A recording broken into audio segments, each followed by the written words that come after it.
Hello and welcome to Thursday Debate here on Nile TV International with Taghreed Hussein.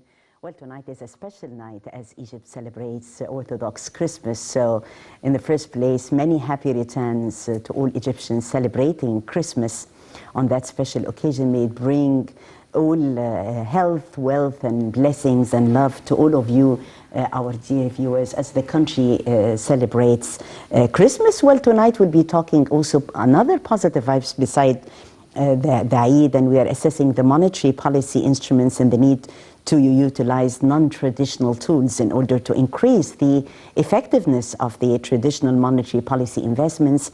We'll be also talking about an icon of the Egyptian economy. We'll be talking about Muhammad Talat Harb Pasha, who has really left an impact as an icon on the Egyptian economy. We're really honored to have with us on that special celebration in this special episode, the great grandson of Talat Harb Pasha, who is himself an international financial as well as banking expert. Mr. Mahmoud Ibrahim is our guest of honor, our very distinctive guest on this special edition of the debate tonight. We'll be talking the Egyptian economy, we'll be talking about the greatness of the past through the history of Muhammad Talat Harb Pasha and through the eyes of his great-grandson, and also talking about vibes of the future.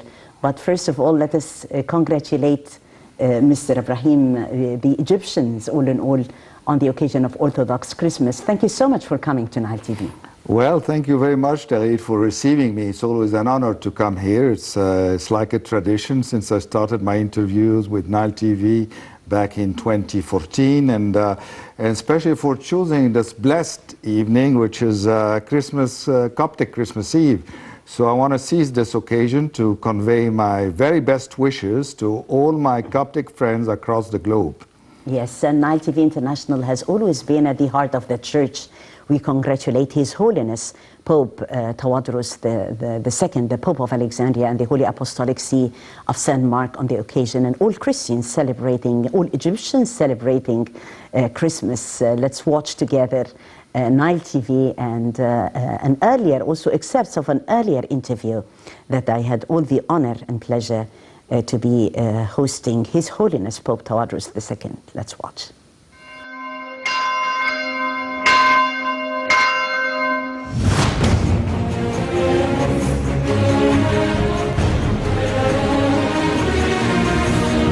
Since Pope Tawadros II was enthroned as the Patriarch of the See of St. Mark, Nile TV has been keen on taking part in all the church's events.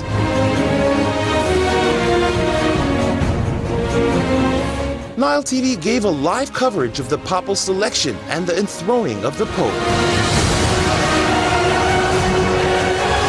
Nile TV conducted the first interview with the newly selected Pope at Monastery of St. Peshoy with Taghreed Hussein. Your Holiness, how challenging do you see the task of leading the Coptic Orthodox Church at the moment? Nile TV covered the holy ceremonies of feasts. Nile TV carried out exclusive and distinguished interviews with His Holiness.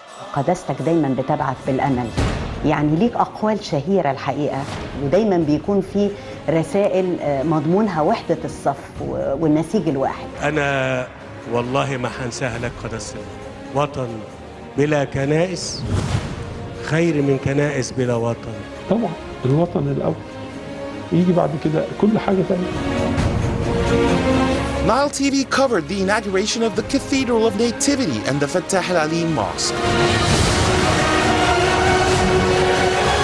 Nile TV offers His Holiness the Pope the channel's shield and a token. The Pope pays tribute to one of Nile TV's staff in Beautiful Egypt contest.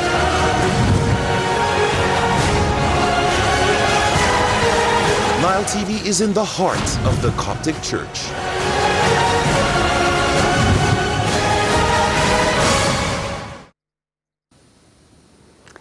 We're back, and we're still celebrating Christmas here on Nile TV International.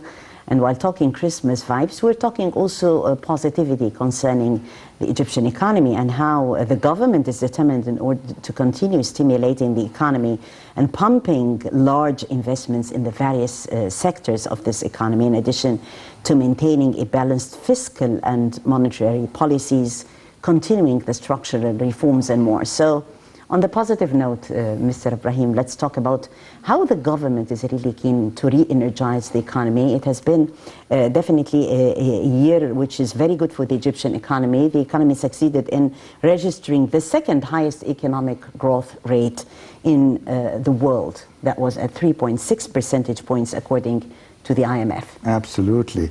Well, I'm very interested to learn from history. There are lots of lessons to learn from it, to build for our future. So I studied economic cycles in modern Egyptian history, and I found similarities among the patterns of each cycle. So each cycle would last around 100 years. If we go back early in the 19th century, we go to 1811. This is when Muhammad Ali put an end to the Mamluk regime to kickstart the Renaissance under his helm. And 100 years after, we come to 1911. So what happened in 1911? It was the year when Talat Harb really started dreaming about creating a national bank and putting the idea into action. But it got a bit postponed due to the eruption of World War I, which lasted from 1914 to 1918. And then finally in 1920 was the inauguration of bank. So we take from 1911, we add another 100 years, we come to 2011, our revolution, which took around 3 years just to stabilize. And from there on, we could start the new Renaissance in the 21st century. Yes. So that's... I'm very optimistic because my first interview in Nile TV back in November 2014, I was among the first proponent for building a new capital for Egypt. And I was happily surprised that the dream was coming true, because a few months down the road, back in May 2015 at Sharm el-Sheikh, Egypt announced they're going to build a new capital. And now we see it for real. The dream is coming true, and it's going to be inaugurated very soon officially once we get rid of COVID-19. So, yes, hopefully. So that was a very, very good sign, and we see lots of pillars being built in Egypt, like the Grand Egyptian Museum, which is a real gem. I saw lots of videos about it. So we're all very excited about the new Egypt under His Excellency President Sisi, and he got some similarities with Talat Harb because they were both born in Gamaleya.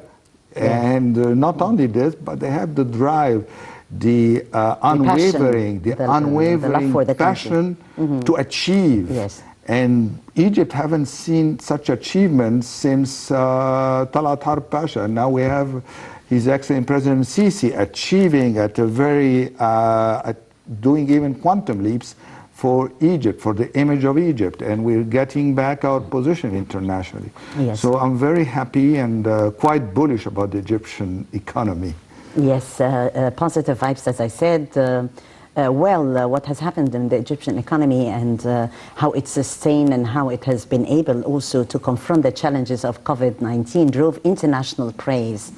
You are an international banking expert, so definitely you heard, and they gave you such messages also from international bankers and experts around the world. What did they say? Well, the message was Egypt, the government, took really very courageous steps. The first one being just floating the Egyptian pound before COVID-19.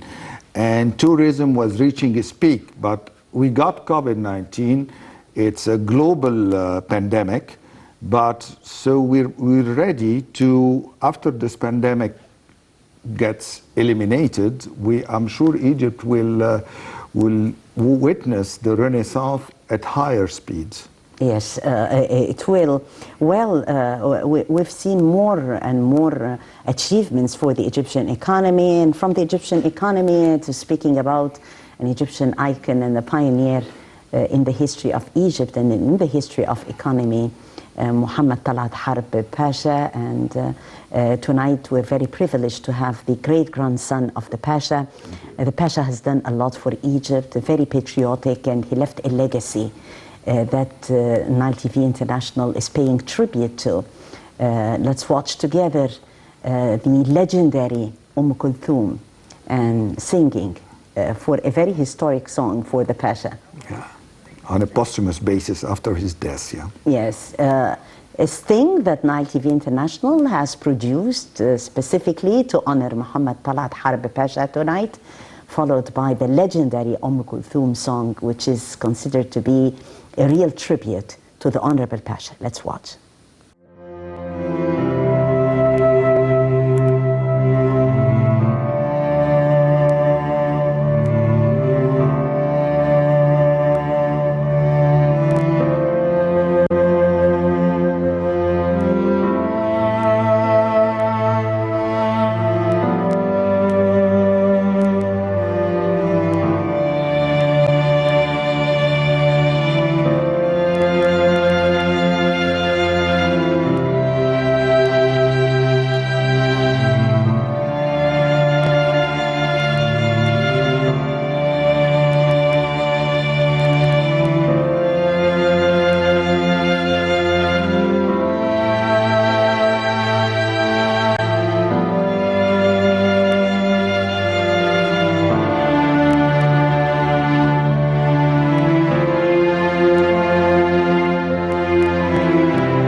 Well, as I said, the legendary Kulthum did sing, paying tribute to the Pasha, driving emotions, actually. Whenever you listen to a sit or the legendary Kulthum singing this song, what sort of emotions does it drive? Well, it's definitely very nostalgic. Yes. And yeah, sometimes you feel as if the spirit of the Pasha is there. Yeah. Yes. The legendary Kulthum and singing in tribute of Muhammad Talat Harb Pasha. This was history making, and we have this beautiful song in tribute of the Pasha with us tonight on Nile TV exclusively. Let's watch.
Definitely, this is an historic song by the legendary Kulthum paying tribute to the Pasha. Well, throughout the Pasha's march, he's been a pioneer in the Egyptian economy, a real icon, and for history making, since we're honored to have with us the great-grandson of Talat Harb Pasha, Mr. Mahmoud Ibrahim, and he can tell us more about the steps in this historic and honorable march.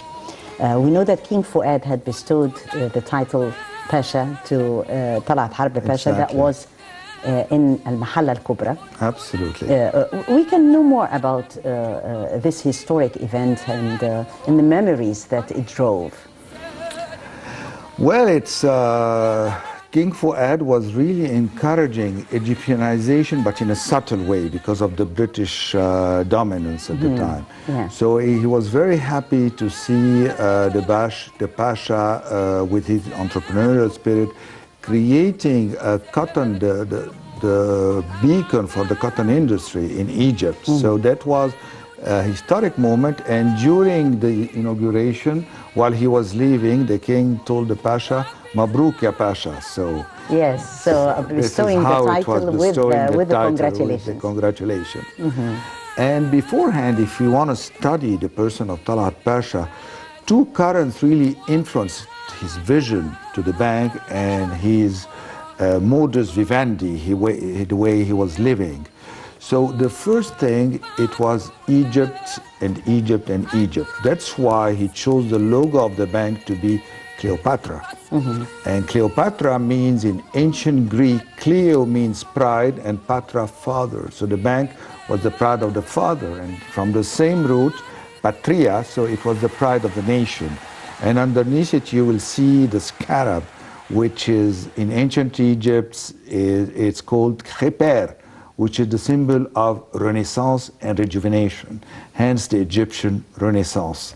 Yes. So, and if you happen to visit the head office of Bank in Muhammad Farid Street downtown, you will be impressed by this amazing mixture of Islamic, Egyptian culture just transpiring through the walls and through the art craft in this, and through his museum. We inaugurated a museum for the Pasha in this, in Bank head office. So it's, you really feel his desk and you really feel as if he's with us. Yes.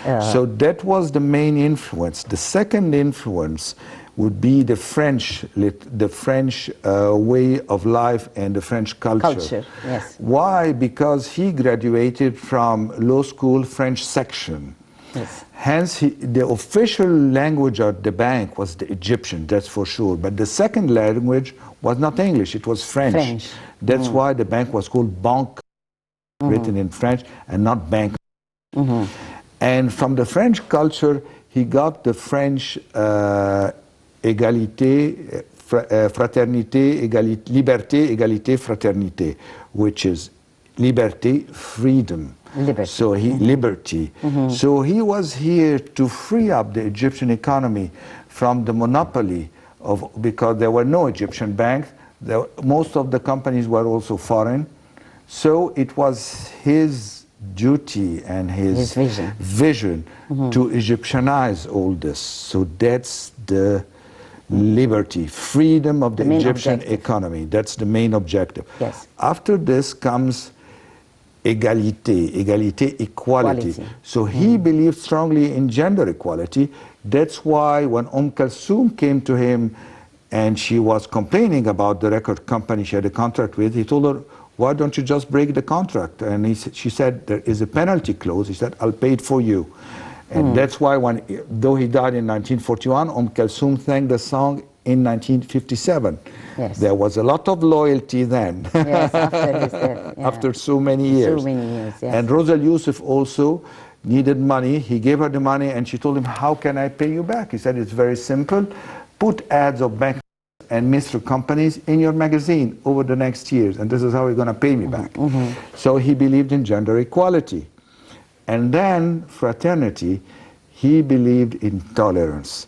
Hence, when he created the bank, he insisted that the founding members of the board of the bank to represent the different confessions in Egypt then. So we had Qattawi Pasha, who was the head of the Jewish community, Sikurel, we all know the Sikurel shop, so these were the Jews. From the Copts there was Iskandar Masiha Bey, and from the Muslim, of course, Ahmed Yakan Basha and Fuad Sultan. So it was really representing fraternity, tolerance. Yes, and this was the vision of the bank. Yes, and tolerance and acceptance, preaching tolerance and acceptance.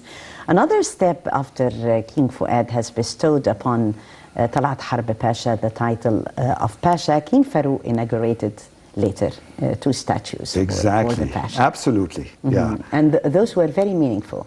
Very meaningful because it was on a posthumous basis, so the Pasha had died, but despite of all this, King Farouk inaugurated 2 statues for him, one at the bank and one in Mahalla Kubra. Yes.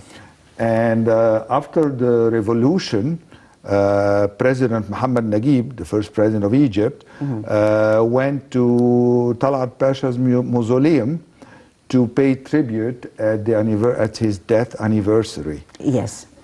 You've been honored, Mr. Mahmoud, on more than one occasion, and also on the anniversary of the Pasha. There was a recent recognition in the name of the Pasha. Always, this sense of recognition is a source of pride, and also makes, putting it also on the media, lets the new generation know more about the march of the Noble Pasha and his sense of patriotism and achievements. So tell us more about the recent one, the recent acknowledgement. Well, the last one was just a few days ago, and I would like to thank yes, that's the one. Dr. Ashraf Mu'nis. Yeah. He's the head of the Dean of the Middle Eastern Studies at Ain Shams University, and he insisted on bestowing this honor on a posthumous basis in the name of the Pasha to myself, because last year was the just ended, it was the centenary of Bank Misr. It was established back in 1920, and last year was 2020. More events were in preparation, but of course due to COVID-19, all this had to be postponed. Yes. More than one recognition, but the highest recognition and the highest distinction was Qiladat al-Nil. Absolutely. The highest distinction and honor that was bestowed upon Talat Harb Pasha. That was the latest honor. However, Qiladat al-Nil, the highest distinction, definitely was very meaningful. Yeah, it was bestowed on him by the late President Sadat. And Anwar Sadat was of course, the hero of War and Peace, and it was a great honor for the family to receive it. And the family donated the Qalada to Talat Harb Museum at Bank head office. You can all see it there. Yes. Talking about more about the Pasha as a human being.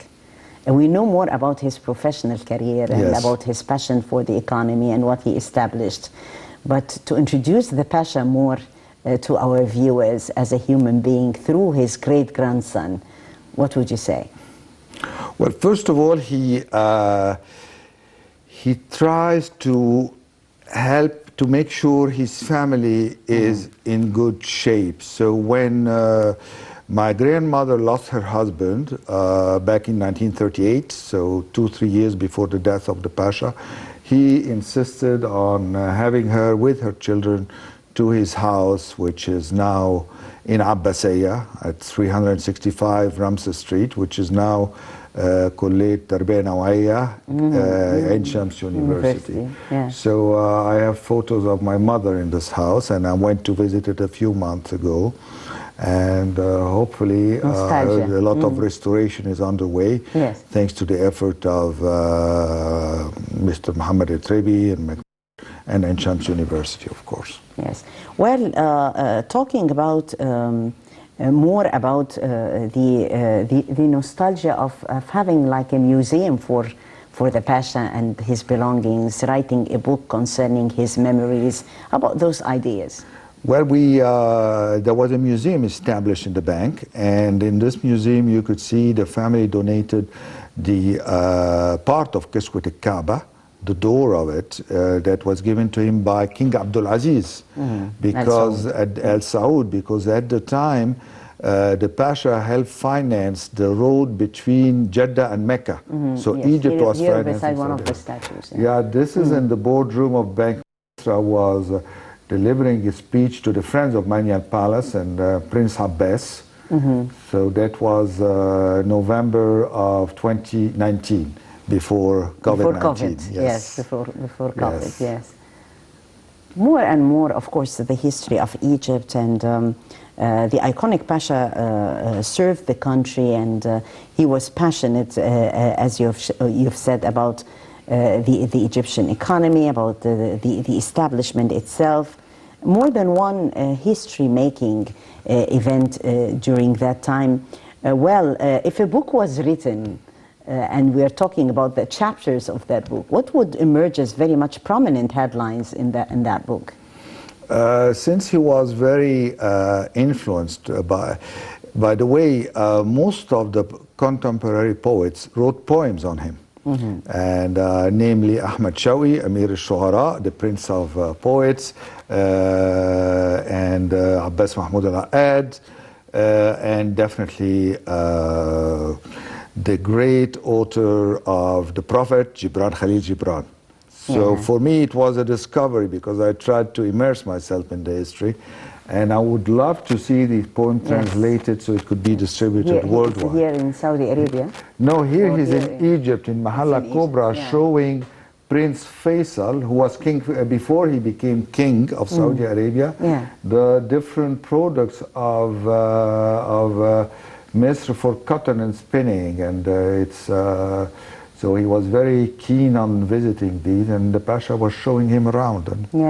And you see the menasha, which was a tradition at the time. Let us also introduce to our audience more about the menasha, because mainly our foreign viewers would love to know what is this in the Pasha's hand. Yeah, the menasha was used primarily because sometimes, especially in summer, we get submerged with flies. Yes, sometimes. this is a traditional look. The traditional looks. It was used to just in history then.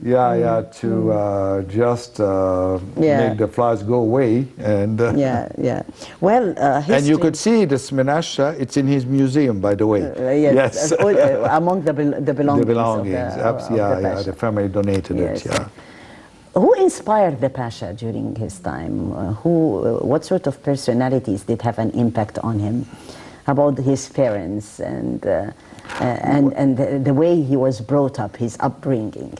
Well, I see he's really, this is King Farouk inaugurating his statue at Mahalla Kubra. Yes. And history making. Yes, yes.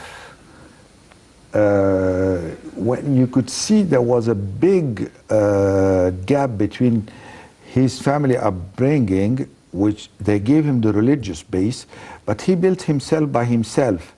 I was very pleased last winter, also before COVID, to go and discover the house where he was born. And it is situated in number 3 Asr al-Shuq in Gammalaya. Number 3 Asr al-Shuq Street. So there is a beautiful mashrabiyah, and this is what's still there, and the entrance of the house, of course. But he built himself by himself. His house was not French speaking at all, so he learned French, he learned English by himself. He excelled in languages. And to address the other and to be able to communicate. Exactly. And for the story, he was so much influenced by the French culture, so the only branch of the bank that he established in Europe was in Paris. It was established back in 1926, but unfortunately it had to close its door because of the German eruption into France. Another pic with the Pasha statue. He's watching over me and protecting me. And unfortunately it had to be shut down at the eruption of World War II, and there was this German incursion into France. But Bank is like a phoenix that rises always from the ashes. In the early 80s, my father, Nabil Ibrahim, became chairman of the bank, and he insisted on reopening Bank of France, which still exists in Paris. So the extension of we are the unbreakable family. sons of Egypt. Yes, the unbreakable sons of Egypt.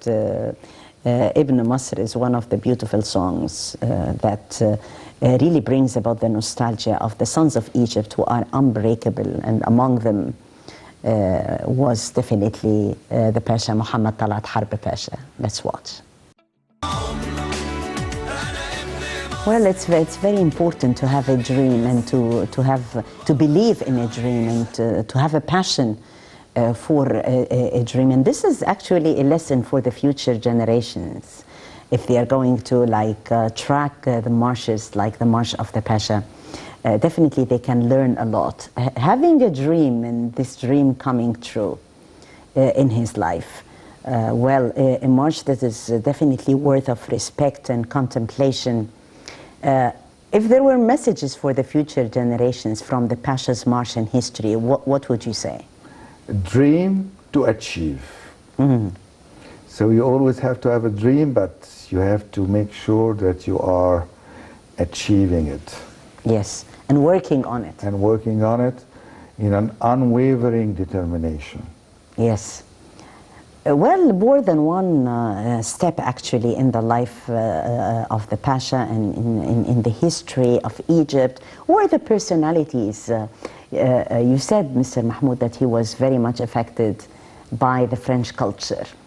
How about French entrepreneurs, French personalities that did have an impact on him, French economists? Well, his vision was also European, because when he started having the idea of a bank with so many companies financed by the bank and backed by the bank, this is initially a German concept of the Grossen Bank. So a bank would finance. On the French side, it was culture. So he always tried to bring together the French culture with the Egyptian. That's why he made sure he had this very rare collection of Description de l'Égypte, Wasf Masr. Yes. And this is an amazing collection, and also the family donated it to his museum. And when I said dream to achieve, I was quoting the French poet Henri Michaud, who was a contemporary of Talat Pasha. And I would say also he was definitely influenced by Khalil Gibran, the prophet, and his spiritual vision or mystical vision of the way of life. He was influenced by Constantine Cavafy, that's the Greek poet from Alexandria, who wrote Ithaca, a beautiful poem, and saying that life is about the journey, not the destination. And definitely I would say he was influenced by Kipling, Rudyard Kipling, because if you read the poem If, he said you have to accept victory and defeat with the same face, and then the kings and everybody will be under you. So it was about courage, about abnegation, so there are lots of values he gained from his contemporary and influenced him. And also gender equality, because I have photos with him with Hoda Sha'rawi, is very close to Hoda Sha'rawi, Kulthum, of course, Rosal Youssef. So he believed in women empowerment. Of course, and gender equality. So he was, there was a celebration for Latifa Nedi, the first Middle Eastern pilot, woman pilot in the 30s, and I have the photo. And so he was always pro-gender equality as well. Yes, that's great.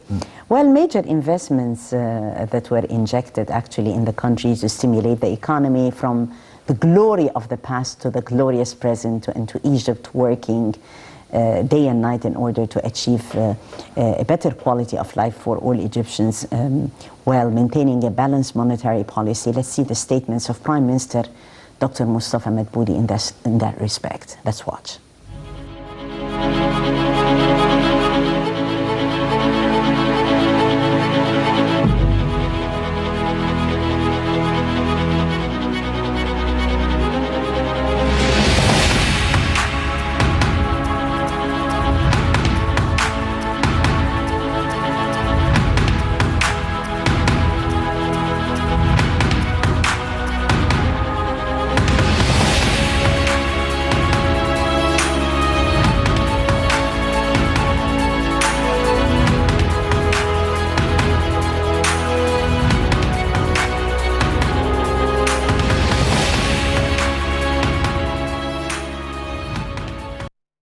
Prime Minister Dr. Mustafa Madbouli confirmed that the Egyptian government has faced many challenges during COVID-19 crisis and was able to make achievements by adopting a proactive methodology in dealing with the pandemic and limiting its health, social and economic repercussions. The Prime Minister said that the emergency financial package for the Egyptian economy, which President Abdel Fattah el-Sisi had ordered, amounting to 100 billion Egyptian pounds, equivalent to 2% of the GDP, has been spent efficiently. In his speech during the Akhbar al-Yom Economic Conference, delivered on his behalf by Finance Minister Mohammed Maid, Dr. Madbouli said that the government is determined to continue stimulating the economy and pump large investments in various sectors, in addition to maintaining balanced fiscal and monetary policies and continuing structural reforms. He explained that the Egyptian economy has succeeded in registering the second highest economic growth rate in the world at 3.6%, according to the International Monetary Fund.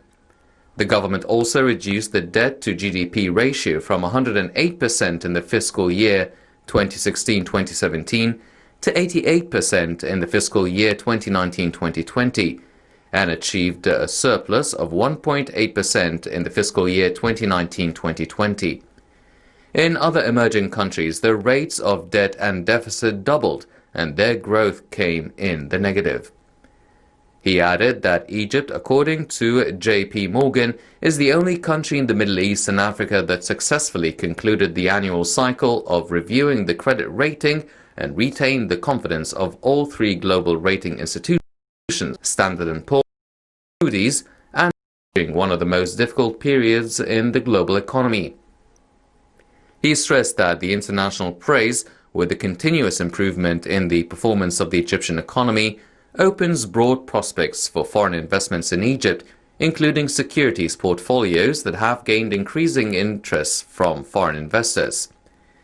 Egypt has become the most attractive for flows of stock portfolios in emerging markets in 2020. It ranked as the fifth largest concentration of foreigners and the third largest decline in interest rates, according to a Deutsche Welle report.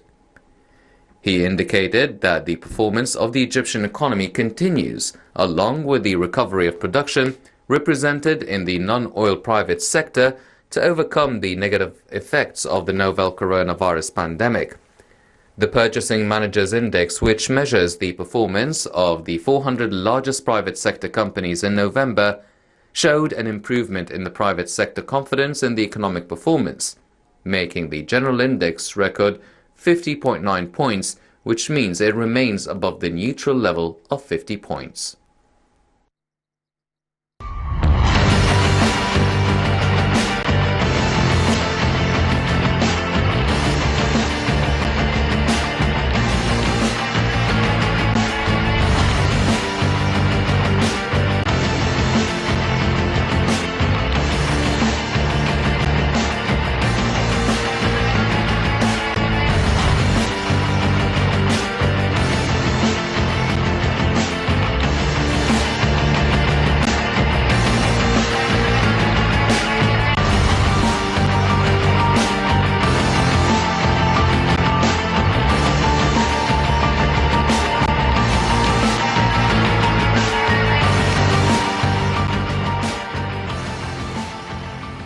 Changes taking place in the global economy. Where are we today? What are we expecting next, especially after Biden's inauguration as the U.S. president? And we have with us Mr. Mahmoud Ibrahim as an expert also in the American economy. Where are we today? What are we expecting next after Biden's inauguration? Well, due to pandemic, the Federal Reserve and Jerome Powell at its helm decided, which was the only course of action to take, to reduce interest rates to quasi-zero.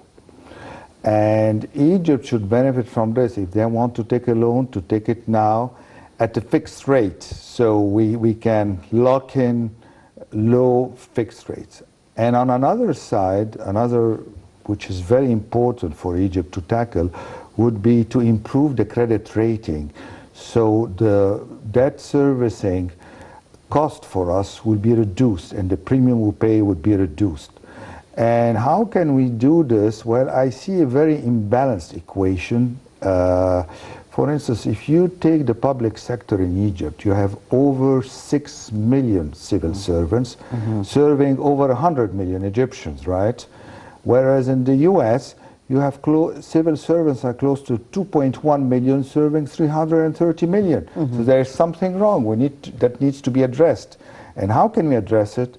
I am confident that the government is quite competent in doing really the maximum to digitalize the economy. Yes. And His Excellency Hamd Talat is doing a fantastic job on this front. So we can have a plan whereby we reduce the number of civil servants due to digitalization, and the people who would go out of the civil service, they should still be paid their pensions, okay, because we don't need any kind of social disturbance, and they will have free time either for the mother to take care of her children, to do some other businesses, or to get more knowledge and studies, etc. That's one front that is very important to be tackled to improve our credit rating and the cost of our debt servicing. That's one aspect. The other aspect would be education. People are complaining all the time, the cost of building new schools, etc., and getting professors, qualified ones, and the private lessons problem. But we took great steps in that respect with the introduction of the tablet and using communication on solid grounds. So we can strike deals with the top universities and schools in the world, yes, to make sure. And also with the establishment of the new universities, the digital ones, the smart universities in Galala city and in the new cities. So I'm very optimistic by seeing this happening, and so I hope we can improve aggressively our credit rating for the future. So because interest rates will start going up again, not before a year, but we need to prepare ourselves right now. Yes, definitely. Egypt's international reserves jumped to $40 billion for the first time since October. Let's see. Let's watch together this report. The Central Bank of Egypt announced on Tuesday that Egypt's net international reserves rose to $40.06 billion by the end of December 2020, up from $39.2 billion recorded in October and November. This is the first time the NIRs have increased since October. In the beginning of November, the CBE announced that Egypt's NIRs witnessed a slight increase in October, reaching $39.2 billion, up from $38.4 billion recorded in September. In September 2019, Egypt's NIRs recorded an all-time high of $45.1 billion, before witnessing a significant drop in March 2020, reaching $40 billion, driven by the unprecedented blow to global financial markets arising from the COVID-19 pandemic. According to the CBE, COVID-19 has caused the sharpest portfolio flow reversal on record for emerging markets, including the Egyptian market. As of the end of June 2020, Egypt's NIRs started to bounce back for the first time since March, increasing to $38.2 billion from $36 billion in May. CBE Governor Tariq Amir said in previous statements that mid-June witnessed a strong return of foreign investors to the Egyptian financial market in light of the global market recovery and the successful efforts by the Egyptian government to contain the pandemic and its repercussions.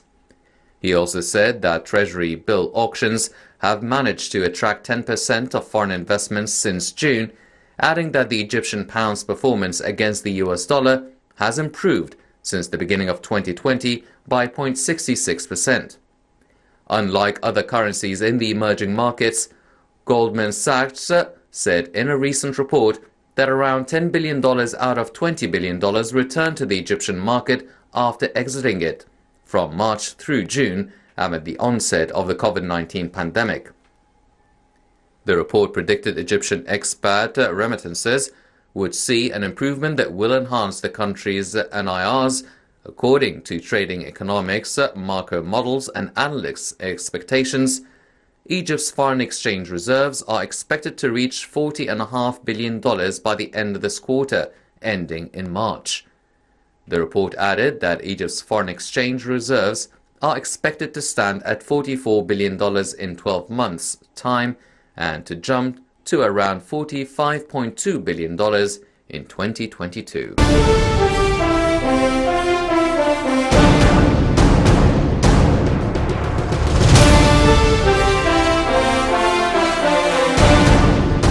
دولة على وشك الانهيار ووشك الضياع، والشعب كان فاقد الأمل والثقة في مستقبل أفضل، وكان لابد من إعادة بناء الانطباع لدى المصريين.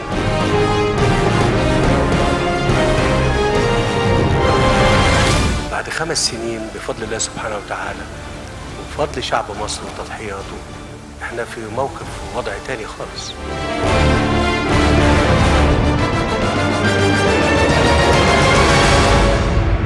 دائما برامج الإصلاح الاقتصادي برامج بتحتاج إلى رؤية سياسية وإرادة سياسية كبيرة وعزيمة شعب إن احنا ننفذ هذه الإجراءات. أي حكومة لما بتتعامل مع قضايا شديدة الأهمية بتضع في الاعتبار رد الفعل.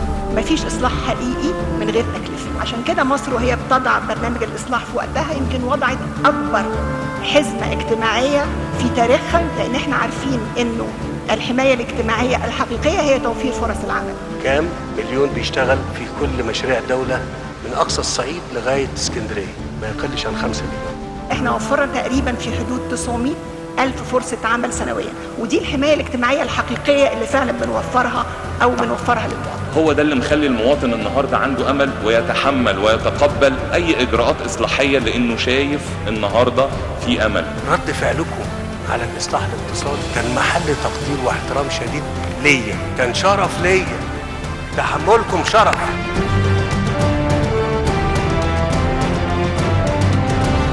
المؤسسات الدولية الكبيرة كلها هي اللي بتقول إن مصر النهاردة نموذج نجاح لكل العالم. ثقة فيكم انتوا، ثقة في الوعي وفي إرادة التغيير اللي موجودة في شعب مصر اللي هو استحمل.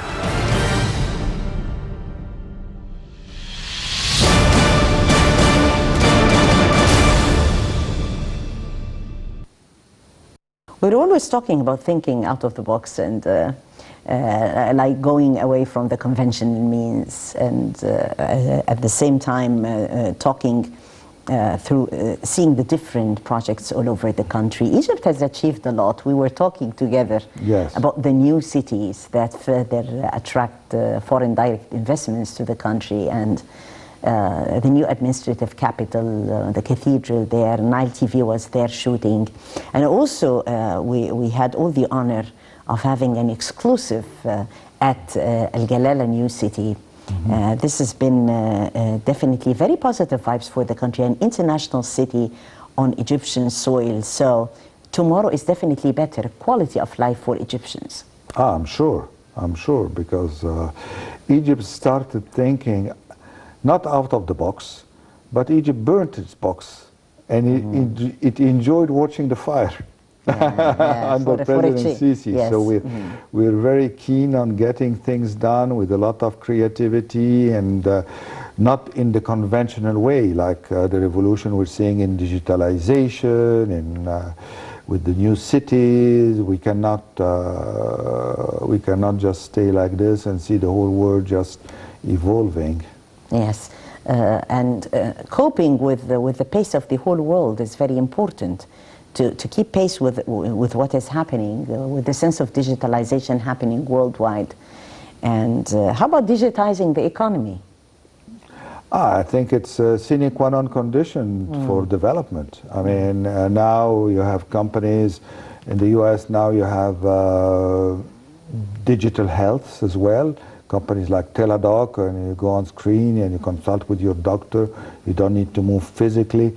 And I think COVID created, they say, need is the mother of all inventions. So COVID, it's definitely very negative, but to look at the bright side, the silver lining at the bright side of it, it made all digitalization move much faster, and really burned 6 years. So now we're just quantum leap 6 years.